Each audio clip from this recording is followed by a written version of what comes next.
Hello, this is our Rats with Team 4545 League analyzing the game between Constrictor and H-Cube. This was played in Team Event 53 in the fourth round under 1800 section. So let's look and see what happens. Okay, Black invites White to play E4 and discuss the Sicilian defense, and White obliges. It's kind of rare that this happens. Usually a Knight F3 player won't go into Sicilian defense unless he really feels right at home in that position or has evidence to suggest that maybe Black isn't a Sicilian defense player and might be out of his normal pace of game here. But anyway, it could transpose into so many other types of openings, but this is fine. And Black continues his plan, and White spoils the party and says, I'm not going to play the open defense. And Black should have no trouble equalizing against this, though. But the advantage of playing B3 is that, on the third move, is that it gets Black out of everything he was trying to do in this opening. All of his preparation is gone. But if Black is careful, he still knows how to handle this position. And players of White and Black should know the basics. Black will expand his pawns on the queen side and start pushing them, supported by his pieces, and White will attempt to generate an attack on the king side and hold the queen side at bay while you're doing it. That's just the basic overall strategy in one short paragraph. So Black continues with normal Sicilian defense moves, and now Black's made nothing of pawn moves, but this is okay. Sicilian defense is one of those things that you can just catch up in development soon enough. It happens in a lot of main lines, even in the Najdorf, for instance. Black will be down several tempi in development, and then all of a sudden he's caught up. Okay, so just normal developing moves. Now, it might have been a little early to move the queen, but it's okay. Black can afford to do it. Now, there's a reason that knight might have been better placed on c6, and it'll become apparent in a moment. Okay, and you'll see. Okay, and here's the moment. Let me just back up. The reason Black is playing Rook b8 is he wants to play his thematic b5 move here, but the drawback is that White has a little tactical shot. Okay, and the tactical shot is to play e5, and it could get a little sticky for Black here because his knight's under attack and his rook on a8 is under attack. So what are you going to do? Well, you got to play something like knight d5, and as I said, the game can get a little uncomfortable for Black here in a hurry. He's giving up the exchange. So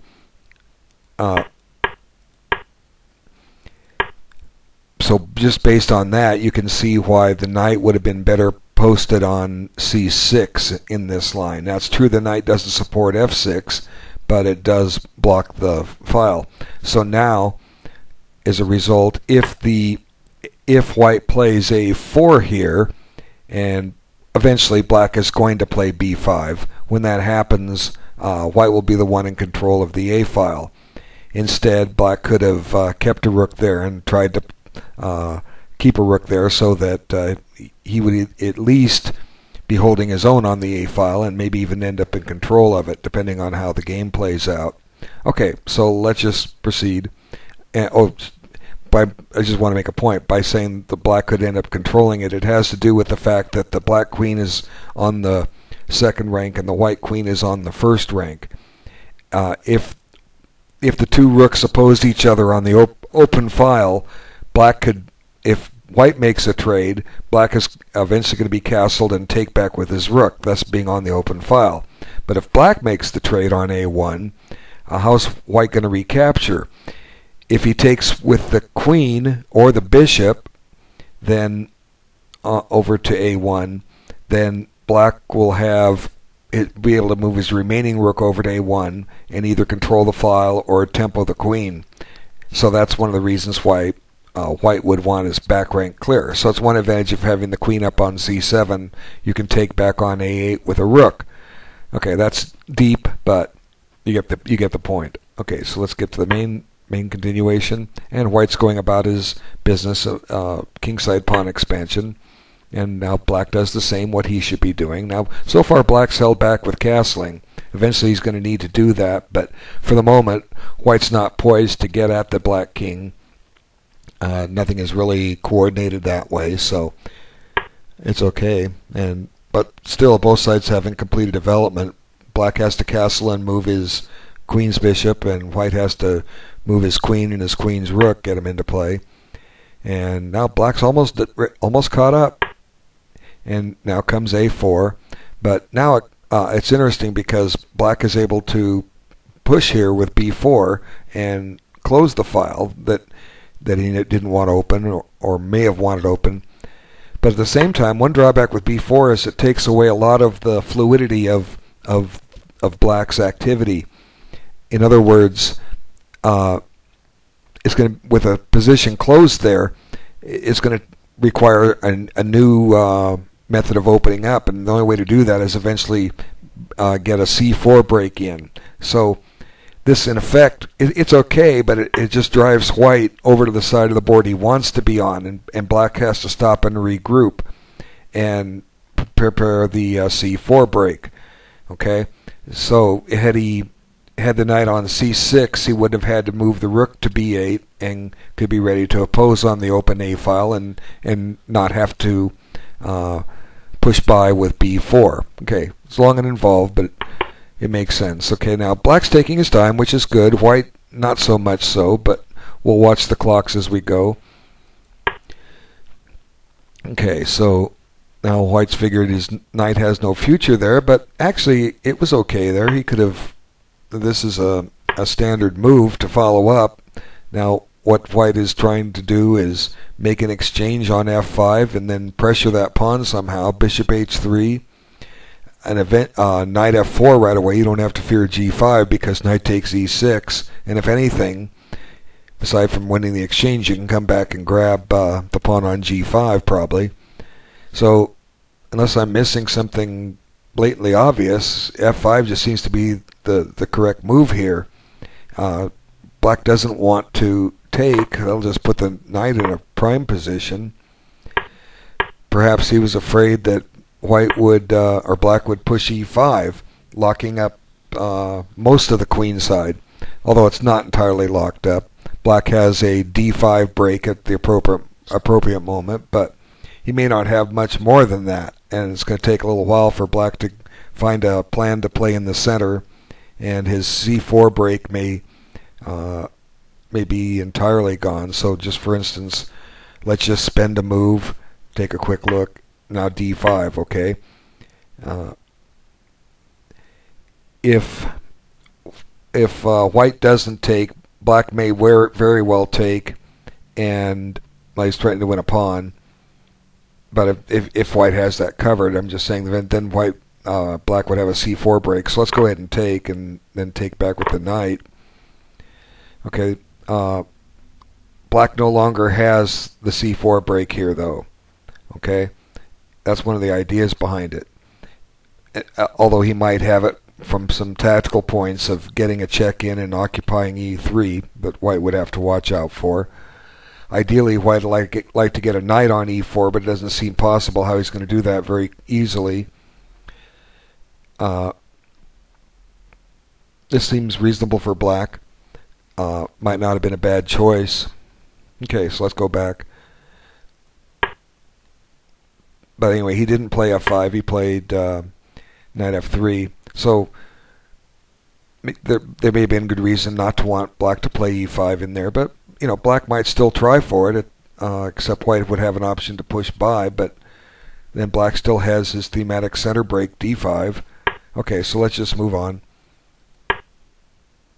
And white slowly starts creeping up the board, and there black's developed his last piece, and white still has a couple that aren't developed. And here come the pawns. Now here it seems like black is just fishing for a plan. Just moving the bishop twice just gave white two free moves. So how could black have done better here? That's the first thing that runs into my mind. How can he just improve his position? Okay, I believe the simple answer is to play g5 here. Okay, what does E5? What is, wait, back up. Yeah. Okay. You want to play, I think, E5 here. What does white do? Okay. He can take it, ignore it, or push by. But the main reason for playing E5 is that it stops black from playing E5, or from black. The main point of black playing E5 is it stops white from doing it. For instance, this looks like a perfectly logical move, D5, and I kind of explained some of the ideas, but it allows white this push, although that does shut his bishop in, and this is playable by black. He's going to be playing for a C4 break. But white's all primed and ready to continue with what he wants to do on the king side. So that's interesting. But the idea of playing E5 first is that it stops white from playing E5, and black is still going to get his thematic D5 move in, and his knight is better placed on F6 than on E8. And it's true, white can still drive that knight back to E8 pretty easily. You could start there right now. Okay, now you can play F5, but black is still getting in what he wants to get in, D5 at some point, and if he needs to, you kind of need to support E5. Knight B6 takes away the knight from E5, and white's crawling all over it. But this is a type of position that could be playable by black because white's setting up this classic attack on the king side, and what does theory tell us about what's the best way to handle a wing attack? Do you know the answer? And the best way to handle a wing attack is to play in the center, and that's what black is doing. He's preparing D5, and black could even probably get away with F6 here, just solidifying his center. And white's not really poised to open up an attack on the G file. Black could just let it open up. Now white goes, oh good, I got a file. Well, black's fine. Okay, this knight isn't doing him much, but he's got E5 batten, the hatches on E5 batten down. So let's clear the second rank. There'll be reasons for that. And then white runs over here. Okay, great. Well, what kind of discovery is he threatening? Not really much of one at all. So now go ahead with D5. Okay. Now if white takes on E4 or D5, then the black knight is coming right into play. He's on D5. The bishop on B7 is suddenly sprung to life, and it's an attacking piece. And black is doing fine here. Like I say, what does this discovery do? Not much. Okay. Now we got to get the queen over. Now the idea is to put the queen here. Well, so what? It's just there's just not enough in here for white to do. Black has resources to cover things. Okay, bishop F8 prepares queen F7. Okay, so now you run over here, and black or white would like to double rooks on the G file, but that's kind of hard. His bishop's in the way. So, bring a knight over. Okay, but like I say, black is striking in the center, and if white takes with the knight, black brings the knight into D5, and it's ready to come in and help out. And if white takes with the pawn, black's got pressure on E4, and he's got an open rook that's almost ready to run into play. Okay, and he's got the C4 push ready to go, and black's got a lot of activity here. So although white has some attacking chances here, it's double-edged. It's a good strategic imbalance. It's quite playable from both sides, and it's kind of interesting. So I don't like to see moves where you just shuffle a piece back and forth, because what you're doing is you're just giving white free moves. And now white does what I suggested anyway, and black has to drop back. And this video is gonna go a little longer than normal, but I think it's worth it. There's a lot to this, and one nice thing about the way black is playing this is that he isn't committing his pawns, and he's holding them back on the king side. They're all on great squares. He's not pushed anywhere, created any kind of a weakness, and white will be the one that has to advance his pawns all the way up, which takes more moves to get him down there than if black just pushes him up. Then white can get there quicker. So black is still fine here, but he's missed his ideal chance to break in the center, at least for now. Okay, so let's just continue. And white just goes about his business and plays normal kingside advances, advances on the king side. But again, now black finds the correct rule a few moves later than he could have. What's the best way to handle a wing attack is to strike in the center, and that's exactly what black has done. And finally the thematic d5 comes in, so it was always there, and then white continues with his kingside attack. And this is kind of wing and kingside, or wing and queenside, or center. By c4 I meant black is playing both a center attack and a little bit of a wing attack. And you can say the same thing about pawn to f5. So now you have this very interesting pawn structure. Look at all the tension, all the possible pawn captures here. So even though black has wasted 2 moves to get here, he still does have a lot of good chances, and there's a direct line of attack open against the white king. That check may or may not be worth something. Anyway, let's just move forward. And c4 is fine, or c3 is fine. The one drawback with it is that it does fix those pawns. Black could have occupied the open file. Okay, for instance, if you play pawn takes, black can just come right into the white position with queen c2, and that puts an immediate threat on the bishop. Unless I'm missing something blatant here, white may have to stop and try to trade queens here, because queen f2 just seems to, well, doesn't fail, but this is getting awkward to say the least. How's white going to defend that? He's stuck playing d4, shutting his bishop in, right? Then trade the queen, and now we got to deal with the bishop, and we'll just back it up to a7, and it's got pressure on e4, and white's lost his major attacking piece.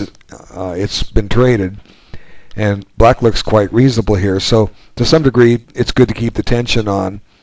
It just once again required black to do a little more regrouping by pushing c3. But c3 in itself is not a bad move. It's going to force this bishop to go back to c1 here in a moment after we get through the little Zwischenzug. And now the white queen side is once again undeveloped. The queen rook and queen bishop that I always speak about. Although the bishop does have some influence on the diagonal, it needs to redevelop. So black is playing for a long-term strategic advantage of going after c2 later, and he actually gets there. Let's just kind of run forward. These exchanges, I think, help black out and not white. White might have considered taking with the pawn there, but he didn't, because I think it's good for black to just get some wood off the board here. And I can't go into every possible complication, but black is doing fine, and white's kind of left with this position. The result of his kingside attack is over. The queens have been exchanged, and now black is going to start finding some concrete plans and put them into motion here. So finally, white gets his queen bishop redeveloped. It's now back in the game, and this is good. And then chase the knight out. That's fine. And then just start a little bit of redeployment. And the game does seem about even, but black has some potential strategies here, and it's based on this weakness on c2, and we'll get there in a moment. Okay.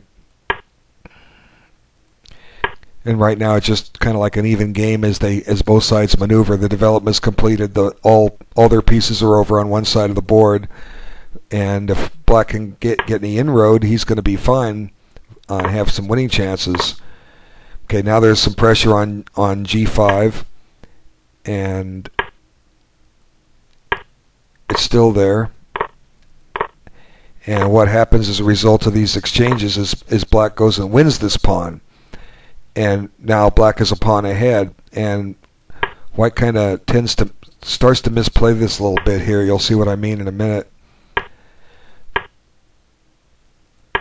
Okay, now the culmination of the strategy is here, because black gets his rook on the 7th rank, and c2 is under attack, and white's got some serious issues here.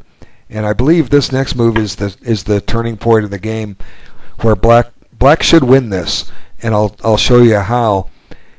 He came up with the right idea, but he was in a slightly wrong position, and you'll see why. The correct move was to play a5, and I'll show you why. Let me first show you what happened in the game. He took on c2, and that's along the right way, but it's not quite, because white has this critical tempo here, attacking the rook, and that makes all the difference. And the reason is why I said that was not correct to take on c2 is because c3 hangs in this position. Now let's just go back and I'll show you what I believe is the right way to play the ending. Stop and play a5 first. Now it's one of those positions where you kind of have to think beyond the box, and you have to consider everything. It might look that, well, logic says that white will just play bishop c7, and I've just given another pawn. But the difference here is going to be that the bishop is going to be one pawn away from in the line. It can eat the whole pawn chain, but it's going to be one pawn away at the critical point, and I'll show you. Okay, and that's the difference between how it went in the other game. Okay, now bishop here and a2. Now notice that here white does not have king d3 because of the check. See the difference? And that's because this bishop is not on b4. If the bishop were on b4, black does not have rook d2 check. So that's the difference. So let's see, how can white improve his situation here? Okay, here's how. He will take here. Now this is like I say, what's the scary part? Now white will take this, and he's hoping for rook takes bishop, I guess, which is probably okay. Rook takes, and then rook takes, and then on e2 and rook takes b3, and black should be fine, but black can just do this and then play rook e1. Doesn't matter where the bishop moves, you're going to make a queen, and the black king is close enough to defend this position against the passed pawns, and black wins. So that was the difference in the game. If black plays a5, he's going to win this. Okay, so let's just go ahead and see what happens. The game's going to dissipate into a draw here pretty quick. Okay, so now the critical tempo was lost, and now white's actually ahead a pawn here, but black's king is active, and he seizes the critical d5 square, and white really can't make any progress here. The game is most likely a draw, but white's justified in trying to play out. Anyway, there's just a few more moves played, and now it's very obviously a draw. And of course now he takes, and because neither player has mating material, the game is a draw. So there's a lot to this game. It's very interesting. There were a lot of different ways to play this position, and that's one of the differences between a class player and say a master and higher. The master and higher will see all the different possibilities the position has, and although what black chose in the middle game, instead of striking in the center a little earlier, what he chose was fine, and white wasn't quite prepared for it at any moment in time. In any situation, his queen was always getting traded off. So for white to improve his play, he's doing the right thing by attacking on the king side, but he's got to be a little bit better prepared for what's happening in the center. And maybe the one thing that held him back was the fact that his queen side was undeveloped for a long time. Maybe he needed to move the queen up to the second rank and shuffle that queen's rook over to the king side and slow play it that way instead of overplaying his wing attack a little too early.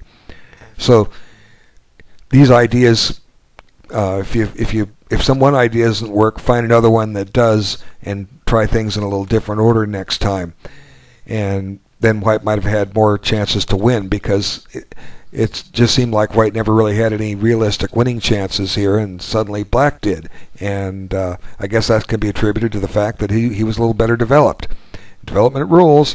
Okay, I want to thank everybody for their time. I think this is a useful video and worth watching again, and checking out those positions and think about ways to handle them. Good game by both sides, and thanks again. We'll talk to you in the next video.